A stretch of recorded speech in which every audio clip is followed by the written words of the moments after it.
You have reached your destination. Yep. Okay, so I'm about to start the Sebring Valence final preps. I'm actually considering clear coating this thing again.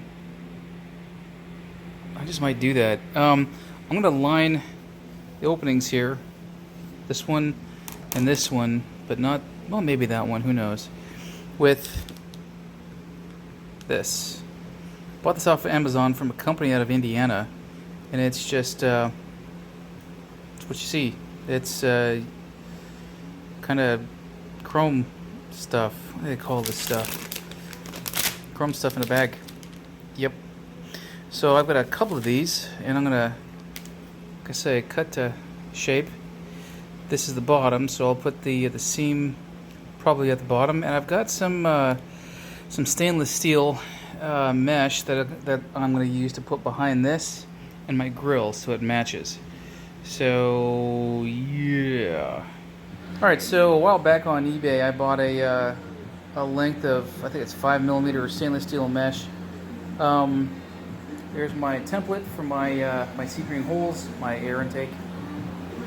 Where's one I've already cut out? There's one I've already cut out. I've already dry fitted this, and it's working pretty well. So there's the rest of it. I'm gonna mirror that. The rest, as they say, will be it. I'll have enough left to do my my grill, my actual MGA grill. So we'll I won't have to order more. And I got some JB Weld there. I had to go out and get more. So what you're looking up here is cured, and this stuff is fresh. So that'll cure in about 10 minutes. It's pretty good shit stuff. Sorry. Got one more piece to go, and I'll have that done here in just a few minutes. Done? Done. Come on. There we go. Come on. Doesn't want to focus. It's so shiny. On the left, I've got JB Weld with steel in it, which is that stuff. And on the right, I've got JB Weld normal clear weld, which is just epoxy, which is this stuff.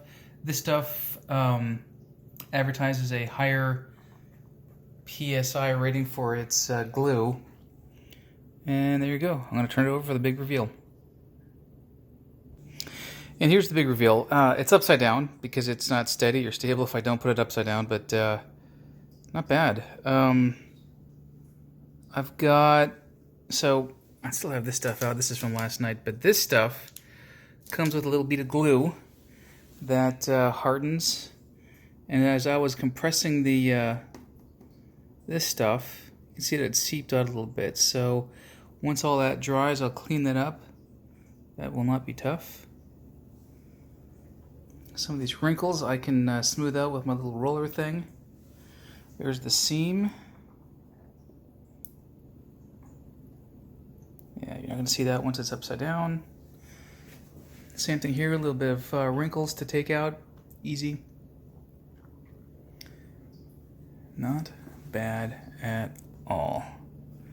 Let me turn it upside down. Right side up, rather.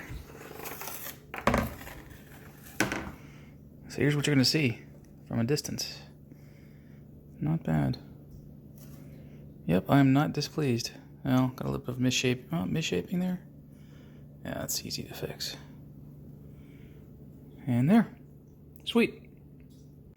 Oh yeah, and I forgot to mention, I'm leaving these holes undone. I'm not going to line them with anything unless I find a grommet that size.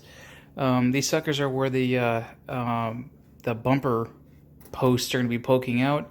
And to that, I'll be what would you call it? Installing my little bumperettes. So, yeah, I like this. This is not bad.